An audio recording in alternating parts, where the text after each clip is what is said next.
Species, is it going? Is it only going to take in the City of Species? Remind me, you guys read book 1 through 3? All 3? No, we've read book 1. Some of us have read book 1 and 2, and some of us have just read book 1. But I told them that there was talk on an interview that I read to them that there was going to be a City of Species series coming out. That's what he's talking about. Oh, yeah. I'm curious, where did you read that? Was it my website? Yes, it was a link to an interview that you had done. Oh, okay. Yeah, it's actually it's titled Crossers. Ooh. And it's gonna be, I changed it from City to Speed Crossers. Ooh. And it's gonna be a spin-off series that takes place in this secret zoo world, but it was gonna be a little more longer, a little more sophisticated. And what happened, the first book was actually written, but right now my publisher wants me to do something totally brand new. Ooh. So before we come back with the Secret Zoo spin-off series, they want the Secret Zoo to kind of, book 5 isn't even out yet, so they want book 5 to be published and see how well it does. And so for right now, that one's kind of put on hold, and I've been working on a new book series, a trilogy that I just started thinking about it about a month and a half ago. And so it's called right now it's called Zarcadia, and it's pretty much, it's a lot like the Secret Zoo, but a little bit different. It involves circus characters in this old dilapidated amusement park, this old abandoned amusement park, and it's really kind of a fun story. So for the last month and a half, I've been researching, circuses and circus characters and circus magic and amusement parks, and I've been sort of putting together the story. So I'm actually kind of fun because I thought that I was kind of worried that Secret Zoo was kind of the only story I had in me, but within a week or two, this story started to develop, and now I'm really kind of excited about it. So again, that one's called Zarcadia, which is the name of this fantasy world. It might get changed at this point. That's what it's called. And there is City of Species is called Crossers. Book 1 is written, but it's sort of on hold for right now. Very cool.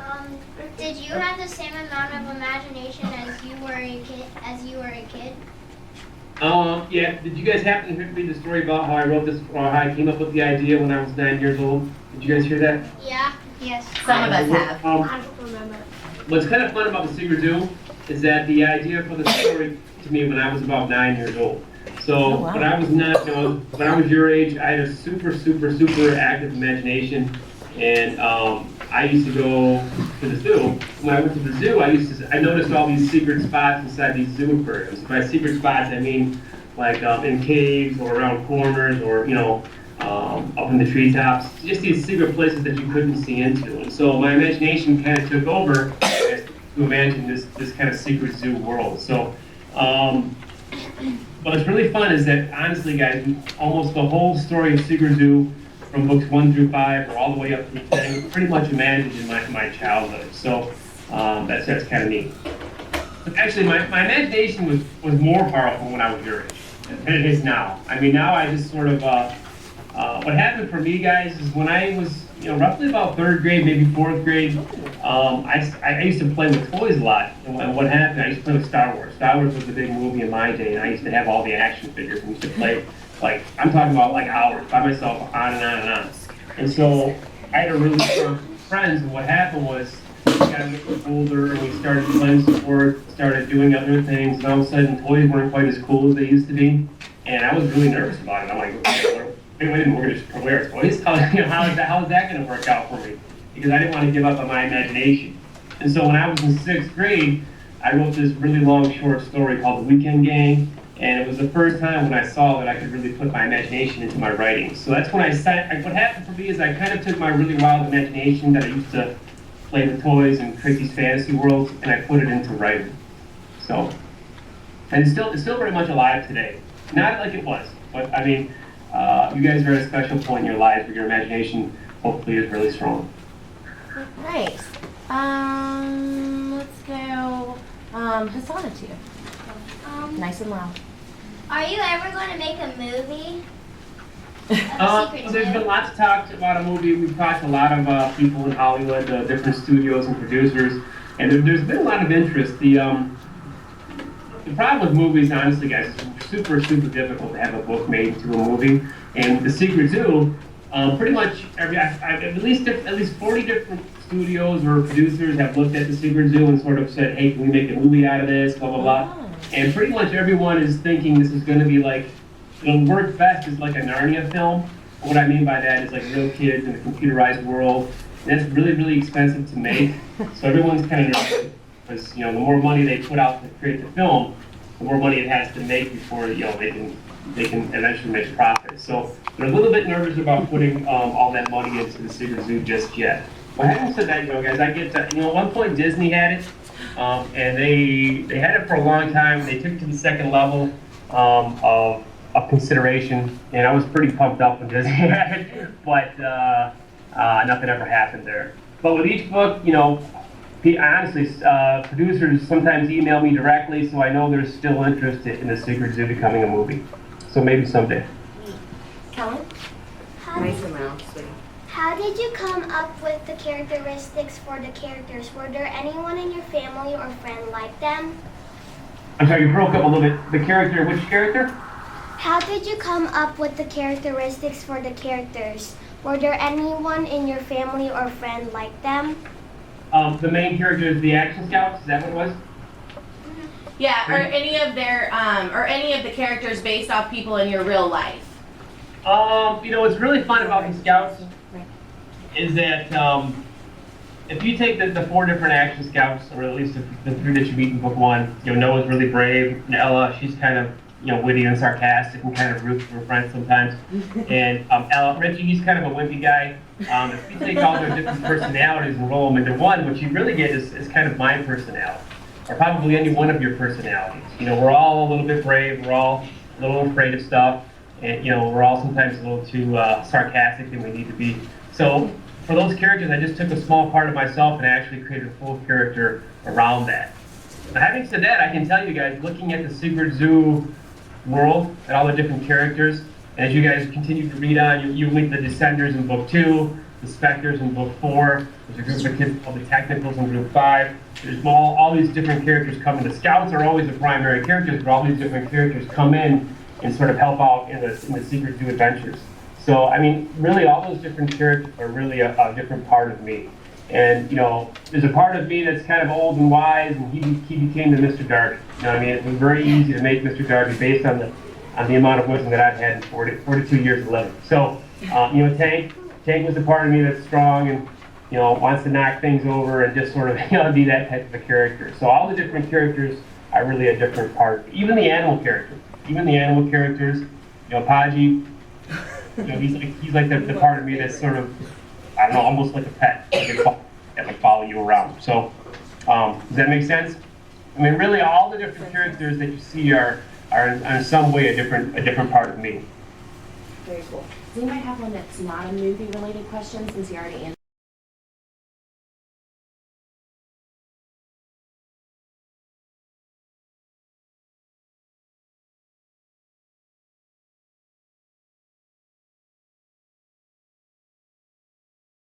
From the glass, or the inside of the aquarium is streaked with fog, or just it smells like old dead fish from all the fish they've fed over the years. So a lot of it is just come straight from my imagination. And for the really cool places in the Secret Zoo, I just took those different exhibits and sort of exploded them until they were sort of magical. So I think Forest of Flight is a really good example of that. You guys have probably all been inside like a free-flying birdhouse before. I just said, well, what if I took this and made it super magical? What would happen? And so what happened was the big towering trees, the Scouts getting carried by the dodo birds, all these different things happened. Well, it's really fun. When I do school visits to schools, I talk about when I was writing that scene. You guys have all read that scene where Noah comes out on the ramp. The ramp starts to fall apart, and Blizzard's legs go through, and they climb the treetop. You guys know what I'm talking about? Yeah. When I was writing that scene, all those things were unexpected. Like I sort of took my characters inside that Forest of Light and was really surprised by what was happening. That was really the one part in Secret Zoo Book 1 where the kid inside of me took over and said, okay, all these things are going to happen and you're going to have to deal with it. I'm throwing the prairie dogs over the side of the cliff and you're going to have to figure out how to save them. So it was kind of fun. Kaylin? How did you create the shadows and all the make-believe characters in the story? How did I create the shadows and all what part? I'm sorry, I missed the last one. How did you create the shadows and all the make-believe characters in the story? I'm sorry, he kind of breaks up. What is it? The characters, the shadows, and which ones? The other ones that like the How bad did guys. you create all the make-believe characters in the story? Well, the shadowist, I needed to have a villain in this story. So the shadowist was kind of, he became my idea. I kind of tell kids that shadowist is kind of like my Darth Vader, and the Sasquatches are kind of like my stormtroopers. So they are sort of working together, as you guys will slowly find out in books 2 and 3. At this point in the story, the shadowist is not very important. He's sort of lurking in the background, sort of this threat, and he's really going to come to be a problem in book 4. So in book 4 is when Noah comes face to face with the shadowist for the first time, and it's a really fun, creepy scene. It takes place inside this old dirt cellar beneath Noah's school, and it was really fun and exciting to write. So, yeah, the shadows, I needed a bad guy, and I sort of brainstormed on how I could create that character and include it. What's your question? Start writing. We talked about that one. Anybody have something different in their questions that we haven't already talked about? Tyler? Where did you get the idea of the grottos, and did you get it from another book? Okay, I'm sorry, the idea for the what? The grottos? The iguanas? Grottos. Grottos. I'm sorry, it's kind of breaking up. The audio is kind of breaking up. It's hard to hear. Can you say it one more time? The grottos in book 2. The piranhas? Grottos. G-R-O. Okay, gotcha. Because honestly, sometimes kids will ask me questions, I'm like, I didn't write about that. And I'm like, it was in book 3. I'm like, I did? Oh, yeah. Another case. The grottos, yep. You know, that was another thing I imagined when I was a kid. We had, you guys remember the little dogs of the prairie? The different hunts? That's actually very much like the prairie dog exhibit at the Detroit Zoo. So when I was a kid, when I was your age, they actually created that thing. There was 3 tunnels. Kids could crawl down to the ground and pop up their heads in these little different compartments. And when I was a kid, I used to imagine, well, what if there was a secret passage that I could crawl into, and there was this secret tunnel system that connected all the exhibits at the zoo. I mean, very much that was created in my childhood. And that was just because, honestly, like, you know, kids ask me, well, how do you get imagination? You know, and I think that's a really kind of a profound question, is how do you get it? And I really can't give you a really good answer. For me, it was fun. I used to go to certain places, and I would sort of become bored with them, and I would sort of create a new place based on the place I was at. So, you know, it didn't matter if I was at a zoo or at an amusement park or inside of a library. You know, most times I became kind of bored with things pretty quickly and sort of created a different magical place for me to go to. Awesome. Carter, do you have anything different? Yeah. Okay. Are any more of the characters in the Secret Zoo gonna get kidnapped like Megan in the first book? You know, yeah, it does. It happens. You're right. In book 4, there's something happens to the character. Not every book is going to have like that mystery component where somebody comes up missing and they have to rescue them. Just because it's kind of a difficult. If I keep recreating that idea across every book, I think it'll kind of become repetitive, and people will kind of be like, I've seen this too many times. Let's do something new. So, but it is a really cool way to make things exciting and keep you engaged in the story. But so no, books 2 and 3, nothing like that happens. But in book 4, there is actually a more serious kind of kidnapping that takes place. Labria, do you have something different? When did you realize you wanted to become an author? Ooh, I like that one. When did I know I wanted to become an author? Yes. You know, when I was in 6th grade, I wrote that story. That was a big turning point for me because I saw that I could sort of put my imagination into my writing. Kind of lost sight of it for a while. I read a lot when I was, especially in high school. I read a ton when I was in high school. And what I kind of imagined or fantasized about being a writer when I was in high school, but didn't really think it would be possible. And then so in college, I became really serious about it. I started actually taking classes on writing and thinking more serious about becoming a writer. Now, in my case, guys, I didn't want to be like a journalist or a nonfiction writer or teach writing. So for me to say I want to be a novelist is really a difficult thing to do because there's many people who write their whole lives and never even get published. And so to try to create a living and you know, support 4 kids on being a novelist is pretty difficult. So that's all I wanted to be. So I kind of had a bumpy path until I finally was able to get my book published. Mandy, do you have anything different, or has your question already been answered? It hasn't been answered, Okay. but it's like the same thing as the questions. Okay, so you want me to?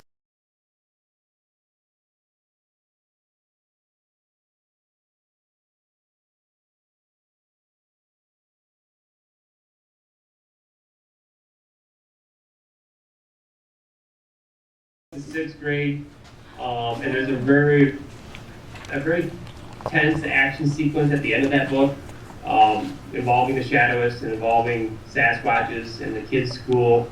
I won't talk about it too much, but and pretty much most of the feedback I'm getting from kids is that they either like book 1 or book 4 the best. But honestly, most of them who have read book 4 are liking book 4.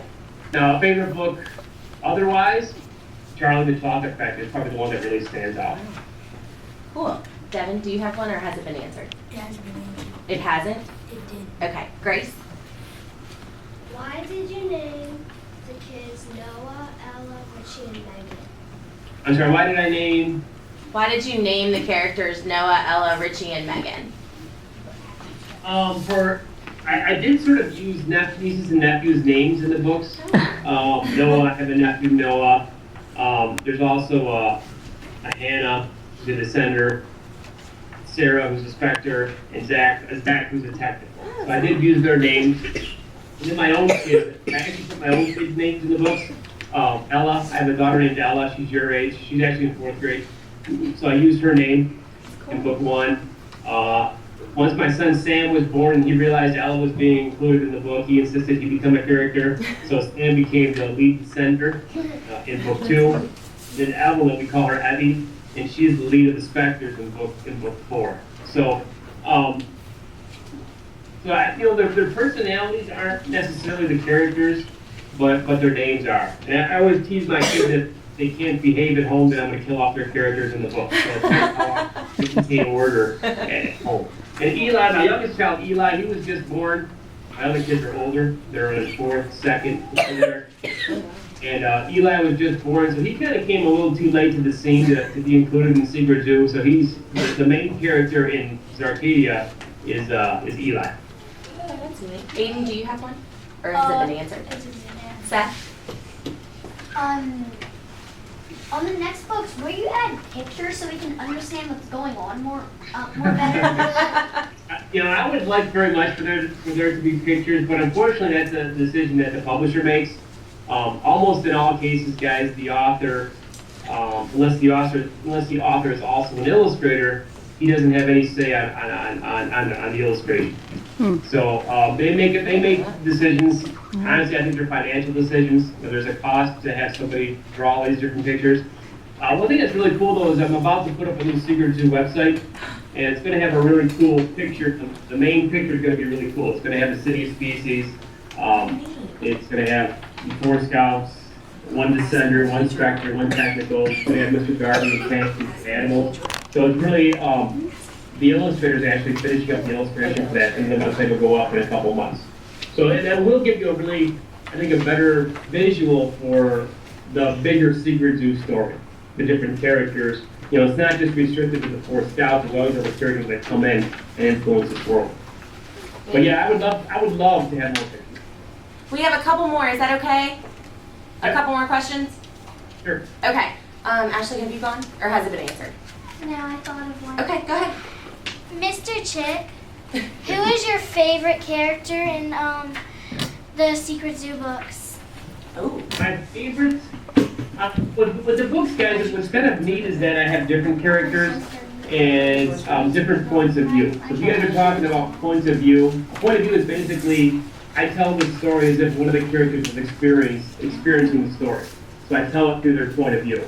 And what's fun is I get to, like especially in book 4, Ella becomes, her point of view gets explored a little bit more, and I get to sort of explore this world from her personality. So really, they're all my favorites, and it gives me a chance because there's different personalities to explore the Secret Zoo world from different perspectives. So, honestly, I have to say I like them all equal. Have you gone? Do you want to go?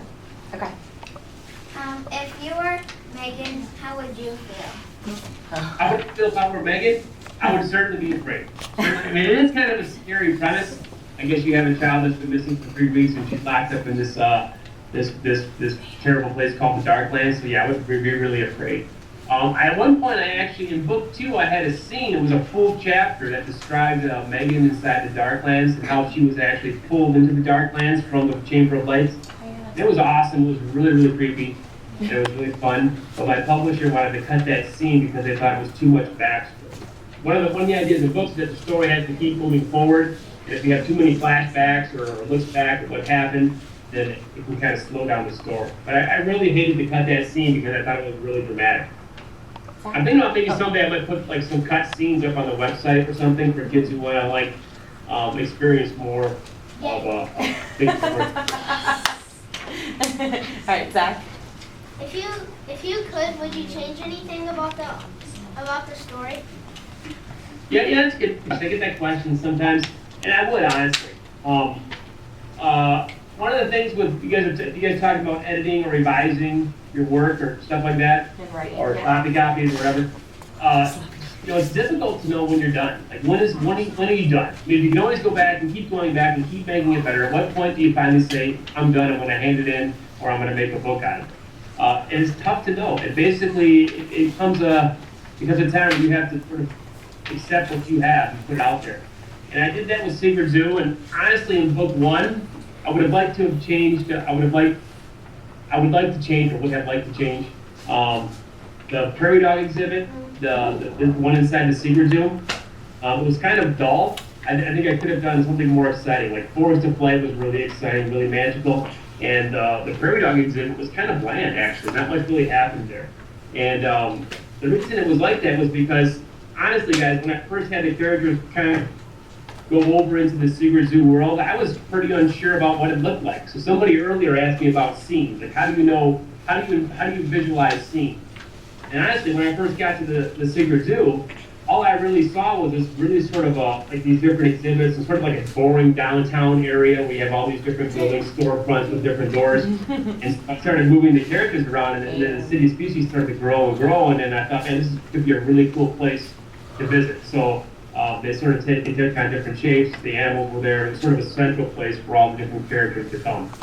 So I would change, to answer your question shortly, I would change the Little Dogs of the Prairie, the Secret Zoo version. There was something that kind of bugged me. I think that was the big one. That was the one I kind of wish I would have done. Oh, you know what? I wish I would have made the ending a little more tense.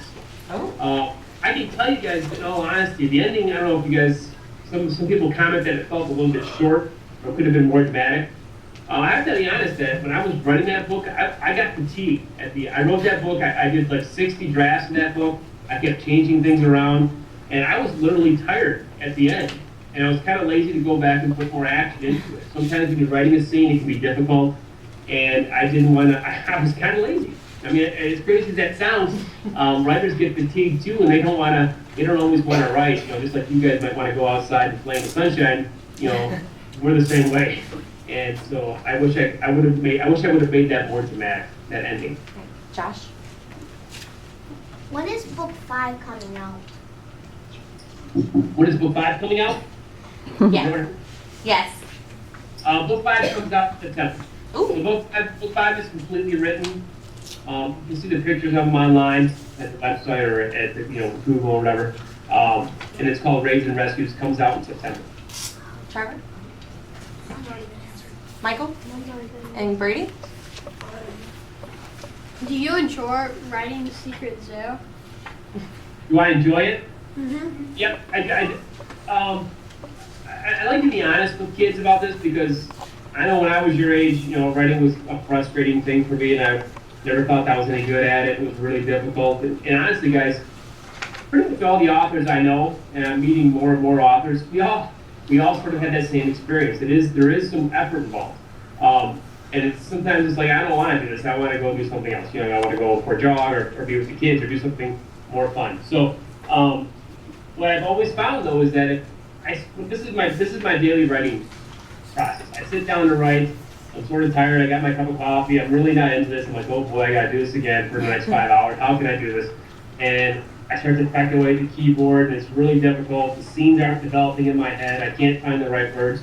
And then after the first hour or so, it starts to become a little bit easier. I find that my fingers are moving more easily on the keyboard. The images are more, graphic inside my head. And then by the third hour, almost always things really start to flow. And there are many, many times, probably 70, 80% of the time that I write, I actually lose myself inside of like a movie inside my head. The thing that's hard is it's difficult to get to that point. You have to sort of warm up, almost like you do when you exercise. Like you guys are, play sports, you have to warm up and stretch out first, and that's always really boring. It's the same thing with writing. You have to sort of warm up and get everything flowing. So I know a lot of kids, like even my own kids, they'll write for 5 minutes and say, well, I can't do this, I can't write. I'm like, you have to stay at it longer than 5 minutes. Trust me, I know from experience, you have to sit there and really sort of force everything to come together. So, but I said, so it can be frustrating, but it can also be completely magical. I mean, there's many times where I'm writing a story and all of a sudden something really cool happens, a new character comes in, or some scene develops, some new plot idea, and I literally run downstairs and tell my wife, and I'm so excited to share it with somebody. This is going to happen in book 4, and it's very much like I'm watching a movie that I'm not even knowing what's going to happen. Awesome. Well, boys and girls, I have one more surprise. He has autographed a copy of his book for every one of you and personalized it. So we need to tell him thank you. It's huge. The next series. So you have book 2 or book 3, and it has your name in it, and he has autographed it for you.